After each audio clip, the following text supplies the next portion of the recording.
7 de la mañana con 10 minutos, como lo habíamos adelantado, ya se encuentra con nosotros en nuestro segmento de entrevistas Juan Zapata, ministro del Interior. Muy buenos días, ministro. Muchísimas gracias por su presencia el día de hoy aquí. Bueno, muchísimas gracias, Andrea, la invitación. Siempre es un honor poder conversar con el pueblo ecuatoriano y un saludo a todos.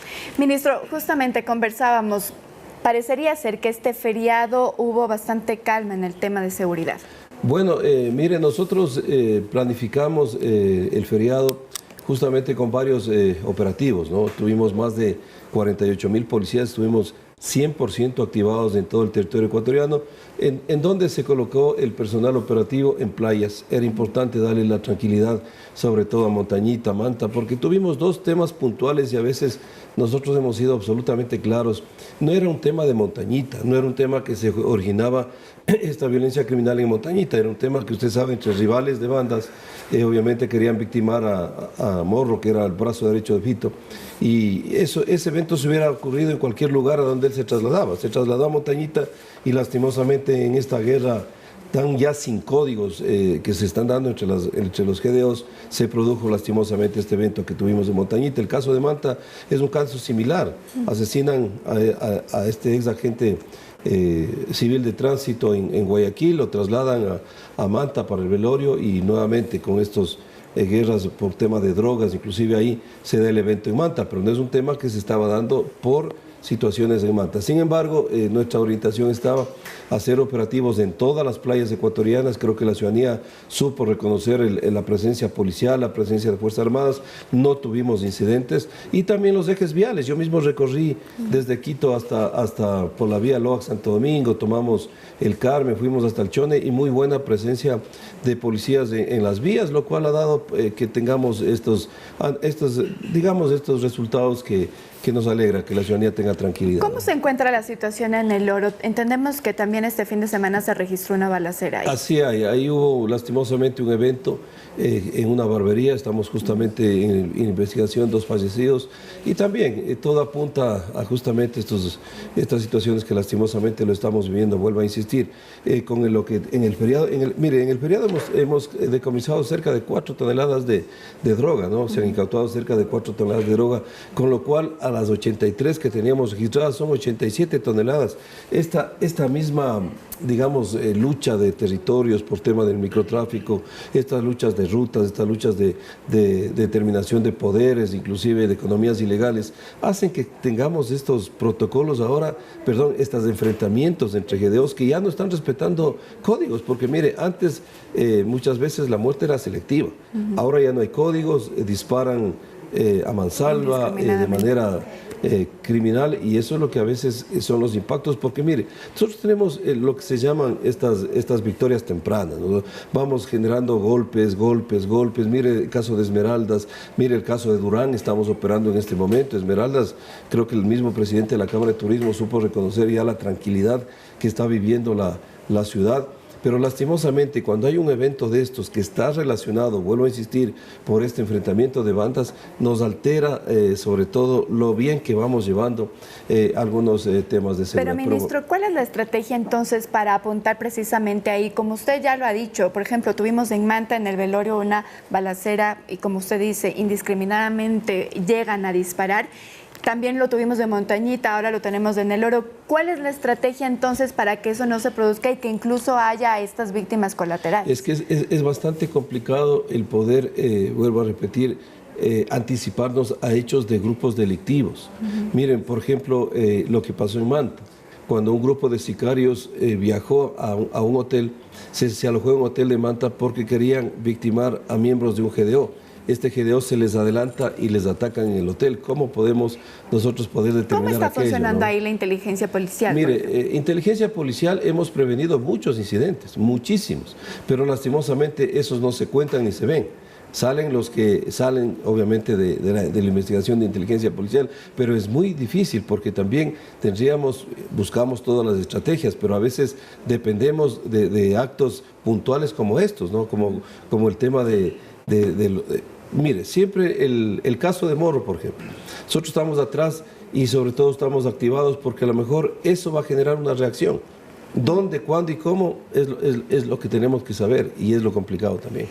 Muy bien, y ahora estamos a pocos días, me parece que un día ya se nos de que se termine el estado de excepción, el 31, de que culmine el estado de excepción. ¿Se ha pensado entonces renovarlo? El día de ayer veía una cifra, incluso en Manabí, que no estaba con estado de excepción, pero le pregunto si es que incluso se incluiría a esta provincia 301 asesinatos en lo que va del 2023. ¿Cómo van a funcionar? ¿Se va a renovar este estado de excepción? ¿Se incluirían más provincias? Bueno, nosotros el 31 terminaríamos el estado de excepción, con lo cual el primero habría que hacer el balance, ¿no? Sin embargo, hasta el momento todas las provincias que están en estado de excepción han tenido... A ver, nosotros trabajamos en 4 objetivos, ¿no? El primero, que era la localización y captura, ya no solamente de blancos de alto interés, sino de mediano interés. ¿Cuáles son estos de mediano interés?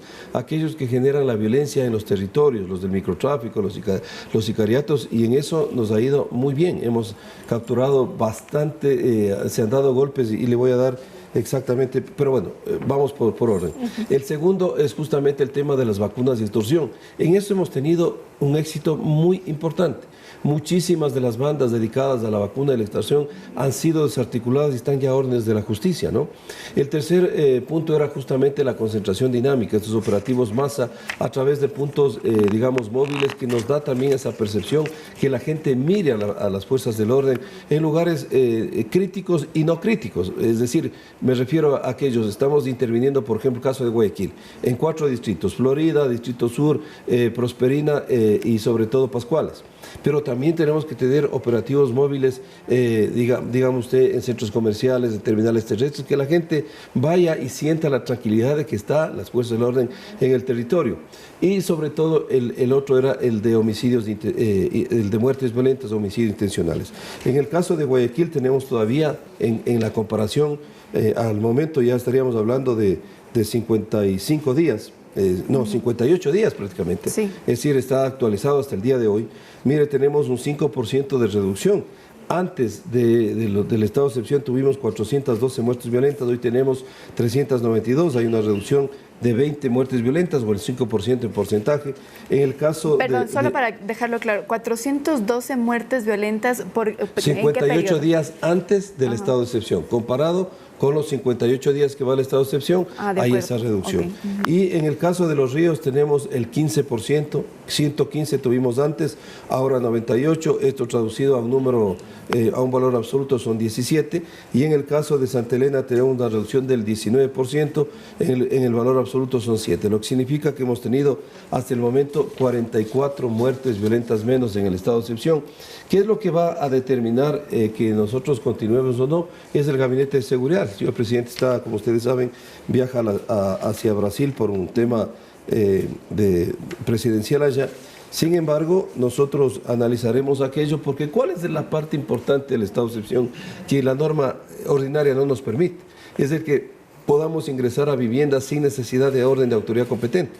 Y eso permite que en algunos casos que tenemos una línea ya absolutamente concreta podamos hacer allanamientos y podamos generar las detenciones. No, mire, hasta el momento se va a realizar este gabinete de seguridad? Tendría que ser el miércoles o el martes a más tardar, porque ya tendríamos que dar la noticia máximo miércoles tarde o el jueves en la mañana.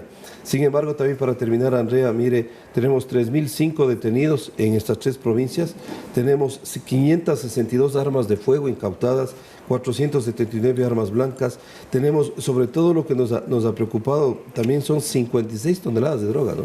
Es absolutamente un número altísimo, y lo que nos ratifica que estas provincias justamente están en la ruta de la droga, pero ha habido un buen trabajo de la Policía Antinarcóticos y de la Policía, de los equipos de investigación y de los equipos tácticos.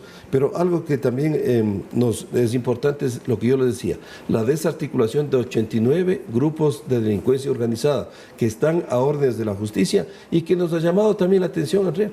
Mire, muchos de los hemos hecho de los detenidos, muchos tienen hasta 12 detenciones. Algunos detenidos en este estado de excepción son los que cayeron detenidos en noviembre en el otro estado de excepción. Entonces me pregunto cómo salen.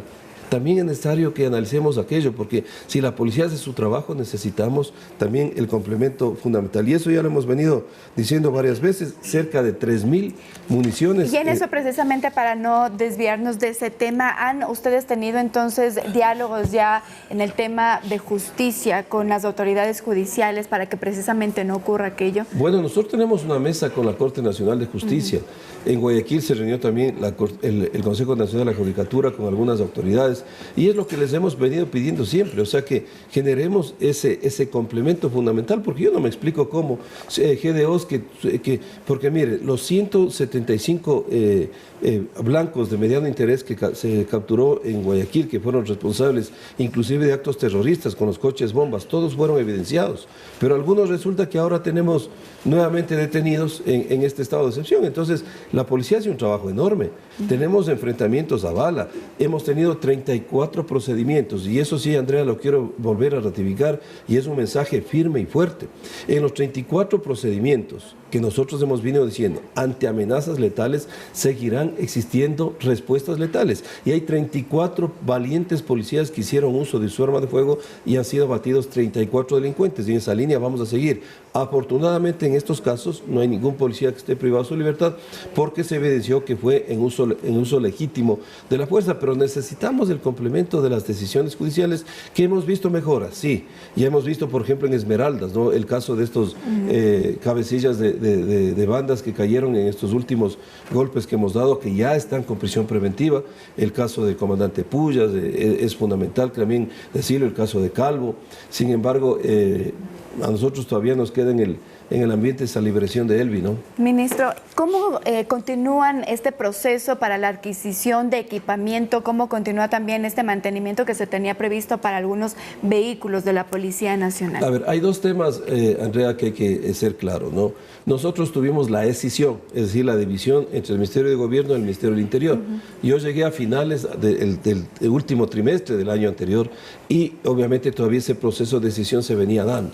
Una vez que ya tuve la gobernabilidad en el Ministerio del Interior, levantamos un proceso que estaba parado por muchos años, que era el mantenimiento de 1.500 vehículos, que es la repotenciación, que a veces también en las redes sociales existe esa mala intención. Nunca dijimos son vehículos nuevos, son vehículos repotenciados que usted ve salen como nuevos porque el procedimiento y sobre todo salen pintados pero arreglados todas sus fallas mecánicas, inclusive motores y todo lo demás. Eso es un presupuesto de cerca de 5 millones que ya nos da un oxígeno, porque estas 1.500 unidades es el oxígeno hasta que venga la renovación de los vehículos que esperemos. ¿Cuándo debería ser? Tienen que llegar antes de que obviamente el gobierno nacional entreguemos este periodo. El presidente ha sido absolutamente claro con los ministros. Tenemos que hacer en 6 meses lo que teníamos previsto para 2 años y todos los ministros al territorio, y así estamos trabajando. Por lo tanto, eso estoy mucho más seguro que entregaremos en los tiempos previstos. El otro proyecto que era de 110 millones, que también estuvo parado por muchísimo tiempo y venía inclusive del gobierno anterior, la construcción de 85 UPCs y 6 VCs están ya en marcha y estamos con una hoja de ruta. Nos costó destrabar eso y ya está en marcha la construcción. ¿Estos a los que usted les llamaba cuarteles medianos? Esos son otros. Esto es un proceso que venía inclusive del gobierno anterior. Son 85 UPCs y 6 VCs en zonas críticas. Eso ya tenemos una hoja de ruta de entrega de 35 UPCs a finales de julio, las otras en un mes, y las otras tienen que estar antes de nosotros entregar la administración. Y las VC sí, por ser un tema mucho más complicado, en marzo del 2024. ¿Cuándo nace los cuarteles intermedios? Recuerde usted, Andrea, que nace esto en noviembre, cuando tuvimos los ataques terroristas, en donde hacíamos un análisis que las UPCs ya no tienen sentido en zonas críticas, en zonas violentas como por ejemplo Prosperina. Ahí nace el concepto del ¿Y cómo cuartel? Va, digamos, la construcción? Va bien porque ya tenemos toda la parte técnica, tenemos ya toda la parte, digamos, precontractual. Y estamos ya, obviamente, llegando a la siguiente fase. No van a ser 20, van a ser 10 para este año y las 10 se presupuestaron para el año siguiente. El presidente nos dio el presupuesto en 10 minutos, pero obviamente hay que cumplir todos estos procesos. Tema de chalecos, que también es una inquietud bastante importante para nosotros, primero para nuestra institución y para la ciudadanía. Mire, este proceso empezamos nosotros a finales de enero. Recuerde que yo llegué último trimestre del año anterior, por lo tanto tengo que ejecutar el presupuesto de este año. Ese presupuesto son 33 millones, iniciamos a finales de enero. Hemos terminado ya la etapa precontractual y estamos en la etapa contractual, y creo que en estos días, en estas horas, ya se hará la adjudicación por fin. Y ¿De cuántos chalecos serían? Son 52,000 chalecos para todo el personal operativo a nivel nacional. Y sobre todo es importante esto, porque hemos pedido un chaleco que cumpla con garantizar la vida de nuestros policías. Estamos siendo atacados no solamente con armas 9 milímetros, sino con 2.23, con 5.56 de arma larga, por lo tanto tiene que ser un chaleco que cumpla con esas características. Por eso es que pedimos en esta adquisición una certificación que, si bien cierto, es americana, es compatible en todo el mundo, que garantiza que el chaleco sea el mejor que existe. ¿Se adjudicaría entonces en estas horas y para cuándo ya entonces se la tendría? Ahí viene el otro tema. Por eso yo le decía y les pedía yo a la asamblea, una asamblea que se dedicó a otras cosas y no a darnos lo que necesitamos. No es posible que en estos tiempos, policía y fuerzas armadas, jugamos con las mismas reglas de juego que, por ejemplo, a lo mejor un municipio pequeñito por ahí de alguna provincia que no tiene las necesidades y las urgencias de adquirir como nosotros. Y cumplimos todo este procedimiento engorroso y mire todo. Una vez adjudicado, mire, 15 días tiene la empresa para firmar el contrato. ¿Por qué? Porque tiene que ver garantías. Estamos tratando de que a la que se le adjudique, yo al menos no me dedico a esos temas, hay un comité, yo lo que sí hago que todo se cumpla bajo la norma de honestidad, con veedurías, estamos con veeduría del Consejo de Participación, que me tocó hacer doble insistencia para que nos pongan la veeduría y también una veeduría externa de presidencia. Por lo tanto, ¿qué es lo que tenemos que pedirles? Que acortemos esos tiempos. Y ahí viene el otro tema. Lo que necesita Policía y Fuerzas Armadas no es que usted va como a la farmacia, da el dinero y le entregan. Hay herramientas como estas que no es que las tienen en stock, porque también tienen que ajustarse a los pedidos. A los requerimientos. Entonces, una vez que se firme este contrato, lo que les estamos queriendo solicitar, que en 30 días nos entreguen una entrega parcial y ojalá en 60 días se nos entregue ya absolutamente toda la dotación. Entonces, en esa línea estamos, hemos corrido, pero hay que jugar con las reglas de juego del dinero público, ¿no? Por honor al tiempo, quisiera cambiar rapidito de tema. Este fin de semana hubo un golpe, entendemos, ministro, la detención de un ex cura, si nos podría dar un poco más de detalle, que se dedicaba presuntamente a la trata de niños, específicamente en el tema sexual. Así es, un hecho que ha conmocionado a la ciudadanía, un ex cura que lastimosamente con niños de 3, 6, 9, 8 y 9 años, algo que es repudiable. La policía ha dado un buen golpe con esta detención, está puesto a las órdenes de justicia y nosotros entregaremos y contribuiremos con toda la información que tenemos para que este mal sacerdote, esta persona que ni siquiera merece sacarle fotografiado con la vestimenta de sacerdote, porque lo que al menos de la información que tengo es horroroso lo que hacía, pues se ha sancionado con el máximo. ¿Cómo operaba, ministro? Bueno, aquí en la ciudad de Quito. En diferentes sectores, ¿no? Eso es lo que estamos nosotros entregando la información, pero sobre todo aprovecharse de niños en su calidad de menores que quizás muchas veces son engañados.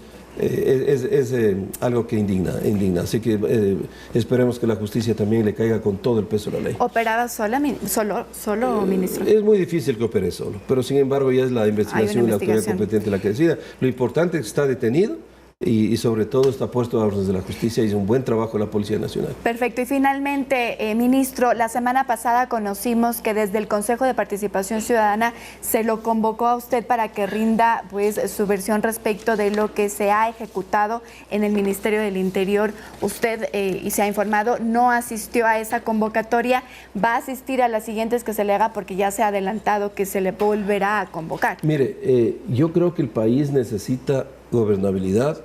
Ya lo que pasó con la Asamblea debe darnos un claro ejemplo que el país está hastiado de que las instituciones estén en estos confrontamientos absurdos.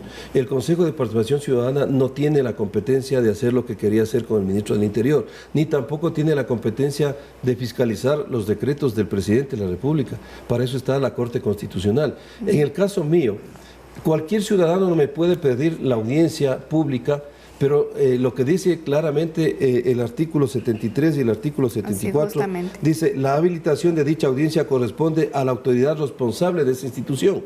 En ese caso, la autoridad responsable es el ministro del Interior. Entonces, yo le acepto al ciudadano que me pida la audiencia y le digo el día, la hora y quién le atiende. Puede ser el ministro o lo puedo delegar, porque mire lo que dice el artículo 74 de la misma ley: la solicitud de audiencia pública deberá ser atendida por la autoridad correspondiente. Y en el inciso final expresa: la autoridad pública, para cumplir con la audiencia pública, podrá delegar al o los funcionarios correspondientes, o lo puede hacer de manera directa. Por lo tanto, ese es el procedimiento, pero lo que se quiso hacer ahí es un tema que yo no lo entiendo. El ciudadano muy vinculado a una a una agrupación política, tratan de cambiar la ley. Pídame, y es más, yo le respondí por un oficio y sin embargo se fue allá a generar algo que ya la gente está cansada de ver eso. Nosotros, mire, cuando yo fui a la asamblea, que sí tenía la obligación de ir porque la asamblea sí fiscalizaba a los funcionarios, tuve 36 llamados de la Asamblea Nacional. En un día tuve 5 llamados, mi querida Andrea, y yo tuve que ir a 5 comisiones distintas. Tuve más de 136 pedidos de información y los cumplí, porque yo sé exactamente a dónde debo ir y a dónde veo que son situaciones que van por otro camino. Así que le pido al Consejo, la gente, más del 80% estuvo de acuerdo con la muerte cruzada porque estuvo cansada de estas polémicas entre instituciones que tienen que trabajar para la ciudadanía. La ciudadanía nos quiere vernos unidos trabajando por temas sensibles como la seguridad, así que evitemos de perder el tiempo y de generar estos shows que no tienen sentido. Yo les invito a trabajar de la mano y tendrán todo el ministerio abierto. Así que a los ciudadanos, hagámoslo, yo cumpliré y nosotros estaremos siempre cumpliendo la norma. Ministro, muchísimas gracias por su presencia en Noticias City. Gracias, mi querida Andrea. Conversábamos con el ministro del Interior, Juan Zapata. Con esto nosotros nos vamos a una pausa, pero quédese porque al volver tenemos más información.